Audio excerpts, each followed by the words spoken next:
노예 생활을 하면서 한 가지 보고 깨달은 것이 있다면 16절과 17절에서 말씀하고 있는 바와 같이 이집트 사람들은 온갖 가증한 것들, 이 표현은 우상 숭배를 비하하는 표현인데, 이런 가증한 것들을 그러니까 나무와 돌과 은과 금으로 만든 우상을 숭배하는 사람들이 대부분이었다라는 사실입니다. 애굽은 온갖 우상들의 전시관이었습니다. 모세는 이 점을 다시 한번 이스라엘 백성들에게 강조를 하면서 더 이상 그곳으로 나아가지 말 것을 이야기하고 있습니다. 그 이유는 지난 광야 40년을 떠올려 봤을 때, 광야 40년의 시간을 지나오면서 이스라엘 안에 어떤 모습이 있었냐면, 이집트 사람들, 애굽 사람들이 우상을 섬기던 그 풍습이 이스라엘 백성들에게도 여전히 남아 있었고, 끝내 버리지 못한 모습을 너무나도 많이 봐왔기 때문입니다. 이스라엘은 지난 시간 동안 생명력이라고는 전혀 없는 애굽의 수많은 우상들을 끊임없이 보아왔고 그것들을 섬겨 왔습니다. 그러나 그런 것과는 질적으로 차원이 전혀 다른, 생명력이 넘치다 못해 날마다 자신들을 인도하시는 하나님의 섬세하시고 또 능력 있는 그 은혜의 손길, 그것을 함께 경험했음에도 불구하고, 그리고 그것을 보았음에도 불구하고 그다지 별로 깨달은 것이 없어 보이는 이 현실, 그러한 이스라엘 백성들, 모세가 그 모습을 보니까 모세의 생각으로 또 하나님께서 모세에게 주시는 그 마음이 다시 한번 강조하여서 말할 수밖에 없게 되는 것입니다. 그러면서 모세는 무엇을 경고하고 있냐면, 우리가 20절에서 말씀하고 있는 바와 같이 여호와는 이런 자를 사하실 뿐 아니라 그 위에 여호와의 분노와 질투에 불을 부으시며 또 이 책에 기록된 모든 저주를 그에게 더하실 것이라. 여호와께서 그의 이름을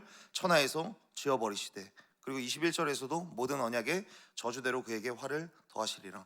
절대 용서하지도 않을 것이고 책에 기록된 모든 저주를, 모든 언약의 저주대로 화를 더하게 할 것이다 라고 말씀합니다. 그렇다면 어떤 자들에게 이러한 화를, 이러한 저주를 내린다라고 말씀하고 있는 겁니까?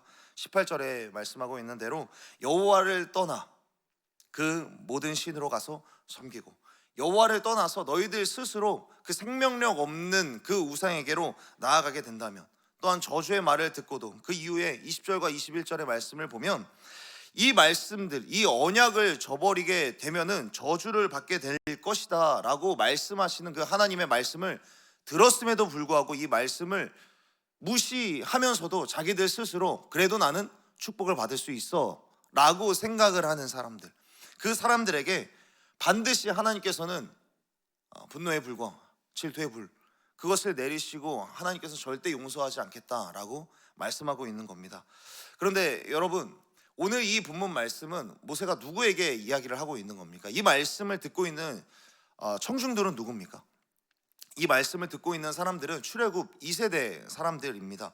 이 2세대들은 지금까지 무엇을 보았냐면, 방금 전에 말씀드렸던 대로 1세대들에게, 자신들의 부모 세대들에게 묻어 있었던 애굽 우상의 흔적들을 그대로 보면서 자라왔었던 세대입니다.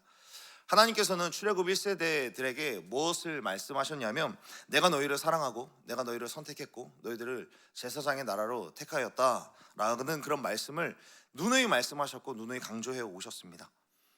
하나님은 출애굽 1세대들에게 누누이 말했지만 그들은 결국에는 불순종하게 되었죠. 민수기 14장에 가데스 바네아에서 여리고를 정탐을 했고, 여리고 정탐의 보고를 해왔을 때 우리는 다시 애굽으로 다시 돌아가야 한다, 우리들은 생명력이 없는 땅이고 생명력이 없는 우상일지라도 다시금 그 애굽 땅으로 돌아가서 백기투항을 해야 된다라고 이야기를 하는 그런 불순종의 사건들 속에서 하나님은 이 1세대들에게 너희는 다시 은혜를 받지 못할 것이다 라고 선언을 하셨죠.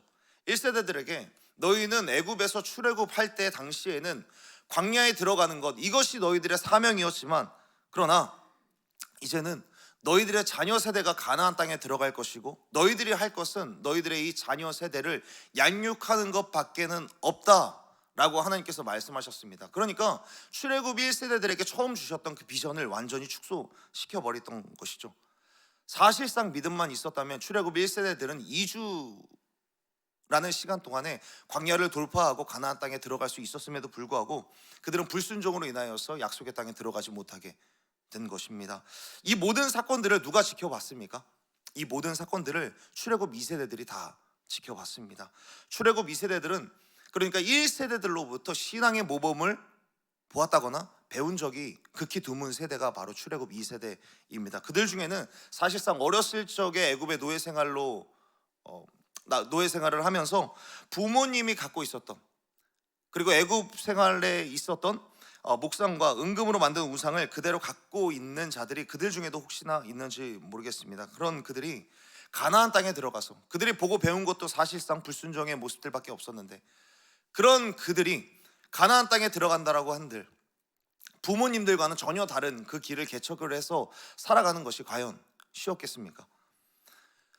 그들도 역시나 불순종의 길로 걸어갈 수밖에 없는 그런 가능성이 너무나도 많은 겁니다. 물론 불순종을 했을 때 자신들의 부모 세대들이 어떠한 비참한 결말을 맞이했는지 그것을 생각해 본다면 그들이 전혀 다른 길로 살아갈 수 있었는지 모르겠지만, 그러나 우리가 성경에서 확인하고 있는 바가 무엇입니까? 신명기를 지나 여호수아를 지나서 사사기 시대에 접어들었을 때에 이스라엘 가운데 하나님을 향한 불순종이 얼마나 불타올랐는지를 우리들은 성경을 통해서 확인하게 됩니다. 그렇기 때문에 오늘 본문에서는 모세가 계속해서 무엇을 강조하고 있는 겁니까? 너희들이 보고 배운 것이 그런 것밖에 없을지라도, 너희들에게 이런 것밖에 교육시켜주지 않은 1세대들이 있었을지라도, 그러나 여기에 있는 너희는 물론이고 여기 있지 아니하는 자들, 너희들이 그 가나안 땅에 들어가서 너희들이 낳을 다음 세대들은 결단코 절대로 전 세대와 같은 그런 시간들, 불순종의 모습을 갖추어선 안 된다라고 말씀하고 있는 겁니다. 하나님께서는 이 1세대들의 과거의 행적을 생각해 보면서 반드시 그 과거의 일을 기억하면서 그 기억 속에서 지우지 말라라는 것을 말씀하고 있는 겁니다. 과거의 일을 생각하면서 좀 더 구체적으로 무엇을 기억하라는 것일까요?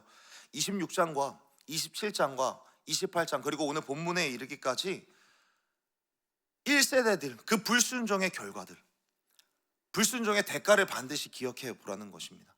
지나간 40년의 시간 동안 생명력이 없었던 목상과 나무와 은과 금으로 만든 그 우상들을 섬겼을 때에 그 불순종의 대가, 그것들을 반드시 생각하라는 것입니다. 불순종했을 때에 결국에 가나안 땅에 들어가지 못하는 그 1세대들을 너희들은 반드시 생각해 봐야 된다는 것입니다. 우리들은 이 불순종의 대가에 대해서 생각을 해볼 때 어쩌면 하나님이 너무 매정하신 것이 아닌가라는 생각을 하게 되지만, 우리는 반드시 불순종의 대가에 대해서 반드시 생각을 해야 합니다. 여러분, 하나님은 우리들을 너무나도 사랑하십니다. 사랑하시지만 불순종에는 대가가 있고 책임이 있다라는 것을 성경에서는 끊임없이 늘 말씀하고 있습니다. 사실상 우리나라를 넘어서서 전 세계적으로 큰 죄를 지은 종교 지도자들이나 수많은 크리스찬들이 다윗과 밧세바에 대한 이야기를 하면서 하나님이 다윗도 용서해 주지 않았느냐, 다윗도 그런 끔찍한 죄를 저질렀음에도 불구하고 하나님께서 그 다윗을 용서해 주지 않았느냐라고 이야기를 하면서 스스로에게 면죄부를 주는 일들이 굉장히 많이 있습니다. 그런데 우리는 성경의 이러한 한 부분들만 볼 것이 아니라, 물론 하나님께서 용서해 주시는 그 장면을 통하여서 우리 역시 은혜로 구원을 받았구나, 하나님의 은혜에 의하여서 믿음으로 말미암아 구원을 받았구나라는 사실을 우리가 깨달을 수 있지만, 그러나 그 장면을 넘어서서 그 뒤에 있는 내용들도 우리들은 반드시 살펴볼 수 있어야 합니다. 다윗이 어떤 일들을 겪었습니까? 그 일들로 인하여서 다윗은 왕좌에서 내려오게 됩니다. 왕좌에서 내려오게 된 계기도 굉장히 비참하죠. 자신의 아들의 반란으로 인하여서 왕좌에서 내려오게 되었고, 재산과 명예는 땅바닥으로 곤두박질 치게 되고, 그리고 이 자녀가 형들을 다 죽이는 일들이 일어나는 것입니다. 하나님께서는 다윗을 분명 용서하셨고 다시금 회복해 하신 것도 사실입니다. 하나님은 그러나 너무 사랑하시는 그 다윗에게도 불순종의 대가를 물고 또 치르게 하셨다라는 것입니다. 우리가 28장에서도 읽었고 오늘 본문에도 그렇고, 불순종에는 반드시 대가가 치른다, 대가가 있다라는 것을 계속해서 말씀하고 있습니다. 이것을 출애굽 1세대 너희들의 부모의 세대들도 겪었고, 분명 하나님께서 회복의 때, 은혜의 때를 반드시 주시지만 불순종을 하게 되면 대가가 찾아온다라는 것입니다.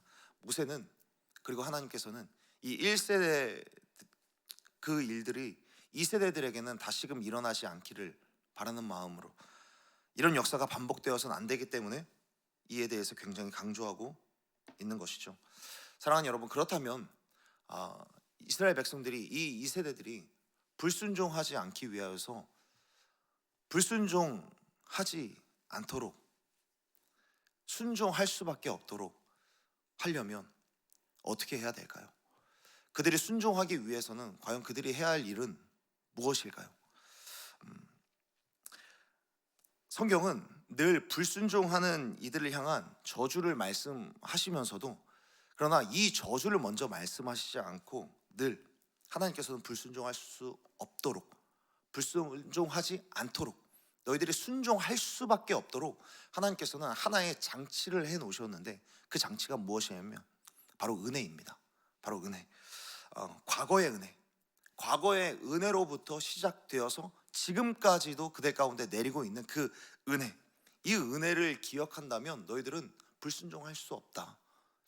너희들은 이 은혜를 기억한다면 너희들은 순종할 수밖에 없다라는 하나의 장치를 계속해서 말씀하셨습니다.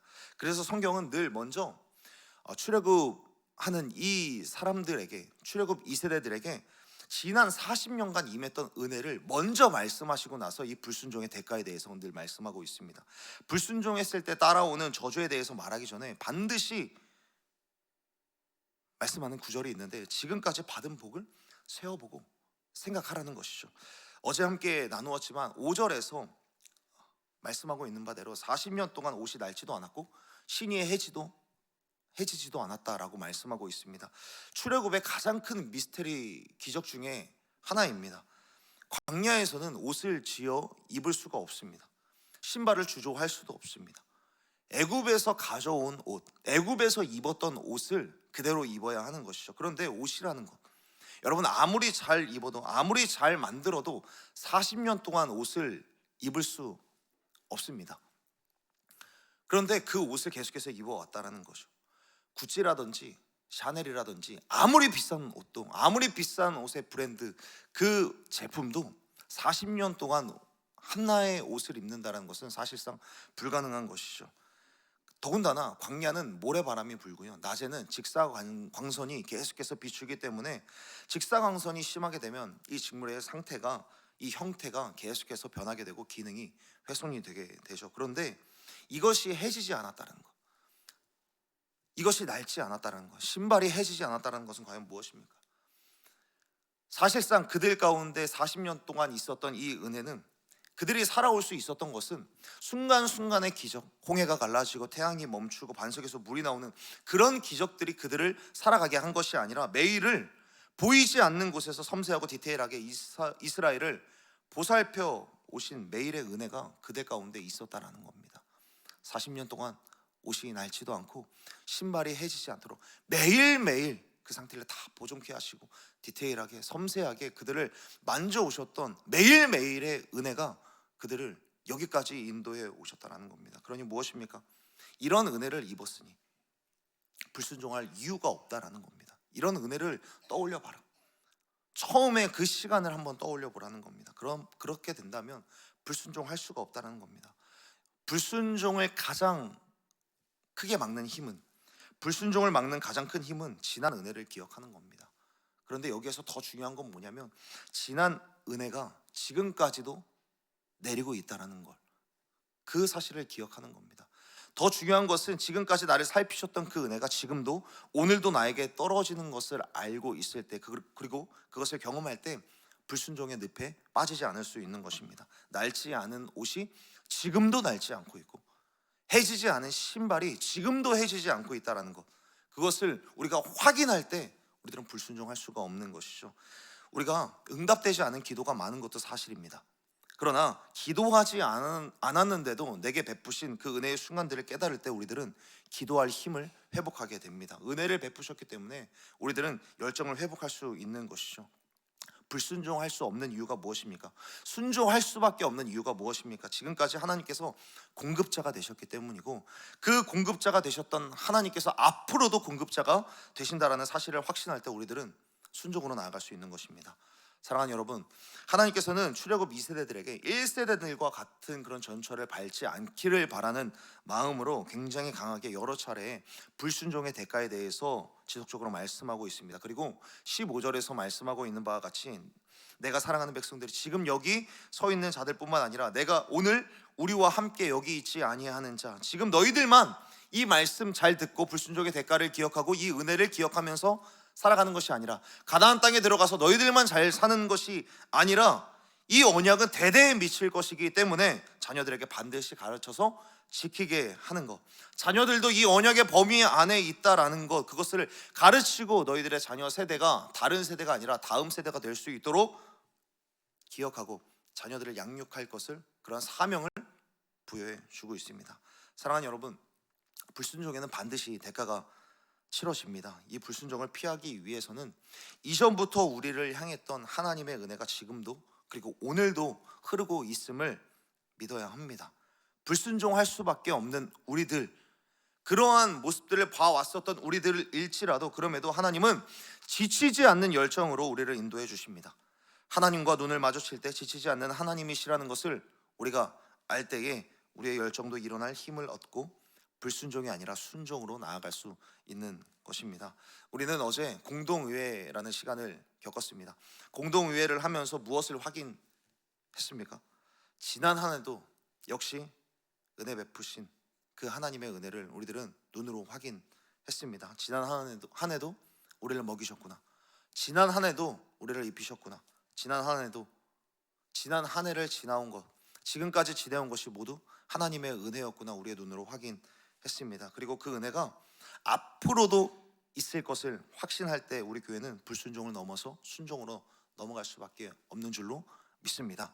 지칠 때, 무너질 때 있습니다. 그럼에도 하나님께서는 우리와 동행하시기 때문에 그 하나님과 우리들은 동행해야 할 줄로 믿습니다. 그러면 하나님은 신실하게 우리를 이끌고 가고 지키고 계실 줄로 믿습니다. 그 은혜에 의하여서 넘어졌더라도 일어서는 인생으로, 지치지 않는 하나님이 우편에서 지켜주시는 그 경험을 통하여서 불순종을 넘어 순종으로 나아갈 수 있는 저와 여러분이 되기를 간절히 소원하고 축복합니다. 그렇게 오늘 한 날 순종할 수밖에 없도록 은혜 베푸신 그 하나님의 은혜를 떠올리며 순종으로 하루를 채워가는 저와 여러분이 되기를 간절히 소원하고 축복합니다. 함께 기도하겠습니다.